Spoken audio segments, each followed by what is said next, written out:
ujina hana pirang perang yang hana reda. Salam gerakan Pinang roh Aceh penuh cinta. Kanun bak putra pang Bersambala samana. Kanun perempuan boleh jamin tuan dan gata. Andai mencebre Dino Aceh mesapa. Terma punyang indah bak kaye metanam rapat. Kekebalik indah tu awai meabad-abad. Nang roh Aceh serang memegah manum ditugma. Aku tu pelain gaum sebelum ku mula berlantun. Isi ke ambil jauh ke lagu bersaja pantun. Kami para anak muda yang jujur kesantun. Lapar kejahilan elok semakin mengayun. Tujuan ikhlas beribu kata untuk menyapa para saudara. Semenyantang dan mengaji berikan bukan sekedar kata, tapi untuk membanggakan silaturahmi yang tercipta. Salam penuh cinta dari tanah putera kepada semua.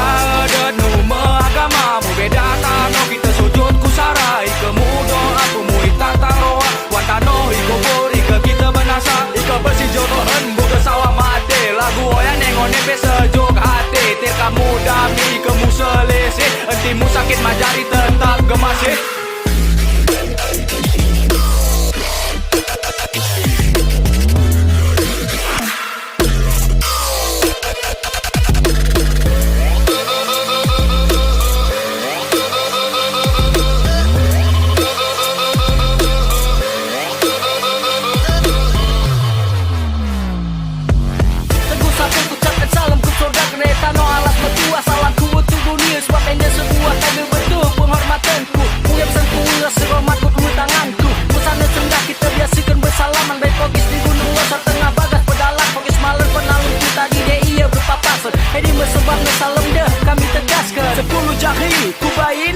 Tanda penghormatan ku mikir kaum beak ku tanah kundau. Tondek kuito adat budaya tak sadar kata.